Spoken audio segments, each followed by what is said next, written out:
તો લોકસભાની ચૂંટણીના પડઘમ વાગી ગયા છે, જ્યાં આજે ચૂંટણી પંચે સત્તાવાર રીતે ચૂંટણીની તારીખોની જાહેરાત કરી છે।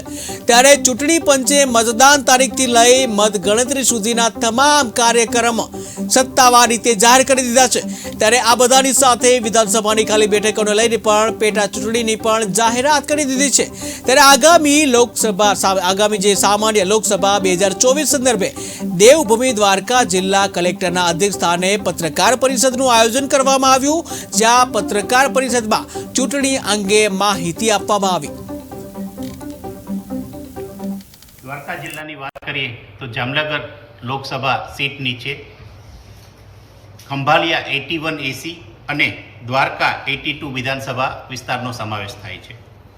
મતદારોની વાત કરીએ તો દ્વારકા જિલ્લામાં 5,98,000 જેટલા મતદારો નોંધાયેલા છે, જેમાં ખંભાલિયા 81માં 3,04,000 અને દ્વારકા 82માં 2,94,000 જેટલા મતદારો નોંધાયેલા છે। આ ઉપરાંત નવા નોંધાયેલા મતદારોની વાત કરીએ તો યુવા મતદારો 14,000 કરતાં વધારે નોંધાયેલા છે। દિવ્યાંગ મતદારો 7,200 જેવા છે।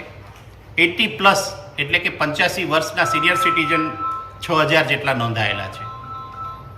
મતદાન મથક દ્વારકામાં 634 છે, એ પૈકી ખંભાળિયામાં 327 અને દ્વારકામાં 307।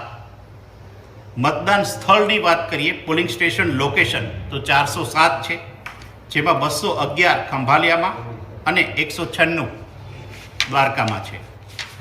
આ ઉપરાંત દ્વારકા જિલ્લામાં કેટલાક સ્પેશિયલ મતદાન મથકો પણ બનાવવામાં આવેલા છે, જેમાં મહિલા સંચાલિત સખી મતદાન મથકો ખંભાળિયા 81માં 7 અને દ્વારકામાં 7 એમ કુલ 14 સખી મતદાન મથકો છે। PWD અધિકારી દ્વારા સંચાલિત મતદાન મથકો 2 છે। આદર્શ મતદાન મથકો 2 છે।